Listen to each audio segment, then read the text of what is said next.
Hello, BookTube.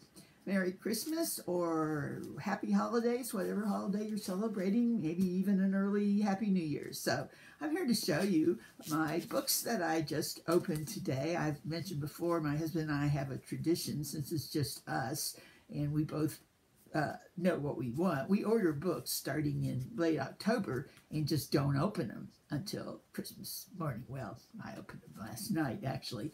And I thought I'd show you some of the ones. Amazing when you've ordered them yourself. Even if you forget about them, you like them. Okay, so let's see.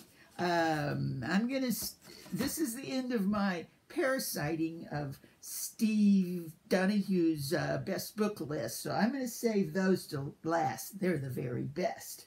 But I'm going to talk a little bit about some book prizes that are coming up that I'm going to start reading for. Well, actually have already started reading. I've been kind of staying away from book prizes this month, having fun just reading all I can on Steve's list.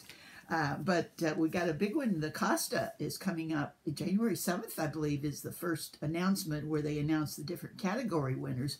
I haven't heard much at all about it this year on BookTube or whatever. Last year, Simon Savage was one of the judges on the debut fiction. And I remember hearing a lot about it. But anyway, I ordered some of those. And here are a couple that I'm going to be reading. There's 4 on the debut fiction list, and one I just opened up is The 7 Deaths of Evelyn Hardcastle. I've heard a lot about this. It is, I guess, a mystery or in some ways, but it seems to be quite different and strangely done, and nobody really knows how he does it till the end. Whatever. I've started, and it's fun. It's kind of a little bit tongue-in-cheek, but it takes place in this old English estate where they're having a house party, kind of a play on the 1950s mysteries from England, and we're in the mind of a guy, and it looks like it's going to be good. It's long, but I need to finish this. Actually, this week I'm going to be reading the 4 books up for the Costa, so I'll be ready to report on those when I come back next week and tell you what should win. Okay, another one that is on the list, actually I got this one from my library, but it's Meet Me at the Museum. It's on the Costa debut shortlist, I guess. There's only 4 books on it, and there's 2 more. One of them was free on my Kindle, and the other one was very inexpensive, so I'll be reading those too. Okay, we're coming up on a lot of translated fiction prizes. Just recently, they announced the long list for the PEN America, all the different awards, and the one, again, I'm interested in there is the translated list. And here, I just opened these, so I'm not going to be able to tell you too much about them, but I'm going to be reading them. Just a few that looked good to me, and I haven't looked up how to say the author's name, so I'm just going to, this one is Moonbrow. We have Nevada Days. It does look good to me because it actually takes place, I think, around Las Vegas and has a great sense of setting and place, which I always go for. And this one I've heard a lot about, Codex 1962, by a start of a trilogy. This author I've heard a lot about here on BookTube. He's written several that seems like people either love or hate. Okay, so those 3 are going to be on the PEN translation list. I have several others, but I'll talk about them when I've read them. Here's one that's not on any list yet, but I think it's bound to be on the either the Man Booker International or the Best Translated Book Award, our American version of that, and it's called Fox by Dubravka Ugreskic. I know a little bit how to pronounce that because I've been listening to the BookTube discussion of it. The publisher of this, Open Letter Books, not to be confused with Steve's Open Letter Review, but it's a small publisher in here on the East Coast. And Chad Post, I don't know, whatever, the leader of that, has started a BookTube where they talk for 2 months about one book that's just out. And you can find it on your BookTube thing. But it's fun because they give you a part to read. It's already been done, so all the parts are there. So I've been reading, the chapter a day and listening to their discussion of it, and that's great. They also have in their background several that they've discussed in that manner. But take my word for it, this is going to be on some of the biggie translated list.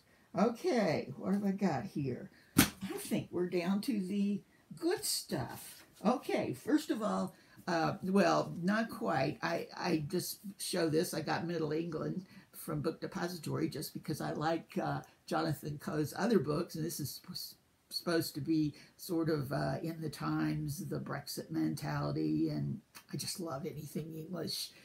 Would love to hear, the view of what's going on over there now in literature and people's writing. It might be a possibility for the Booker this year, I would think. Now, this one is an older book, but I just, for some reason, got it because Steve, this is Wilberforce by H.S. Cross, about a boys' boarding school in England. It was written several years ago, but Steve just previewed the next one by this person. I think it's a sequel, and he talked at great length that this was also good, so I just ordered it. Haven't read it yet. Okay, we're down to my Steve recommended books. These are all from his nonfiction list. Who would have thought that I'd like stuff from his nonfiction list? But I'll just go quickly through them. These were all many holds at the library, so there was no possibility of me getting them and reading them before, I have to start something else. So I just ordered them. And these first three are all his #1 picks for nonfiction. We have I'd Rather Be Reading, Delights and Dilemmas of the Reading Life, one of the 3 winners of first prize. And we have The Library Book by Susan Orlean. Again, many holds on this, and it's supposed to be good. And his grand finale, I think this probably was really his #1, even though he picked 3, is dun, 1,000 books to read before you die, thick. I think what I'm going to do with this is maybe if I read 3 a day, they're entries, and they're really interesting. They tell about different books. I think if I do 3 a day, I could finish by the end of the year. And that might be a plan for reading this one. Anybody want to read this and discuss it with me? Okay, and the one last one I just had to have anyway. I admit I'd already ordered it.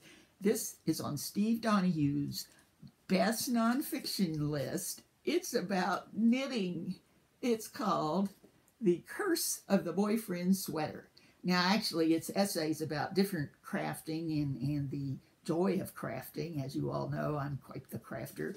The Curse of the Boyfriend Sweater is taken from an old myth among us older knitters that young people are knitting now, that if a young woman is knitting and wants to knit her boyfriend a sweater for Christmas or whatever, beware, because the myth is that the relationship doesn't make it past the finished sweater. So be very wary. In fact, you should wait to knit a sweater for a boyfriend until you're at least engaged, if not married. So actually, I've never knitted one for my husband. So anyway, so I've got many other books that I opened today. I'm so excited to start reading, and I'll be back in the new year to talk about the Costa and the other book prizes that are coming up. So happy reading to you all, everybody.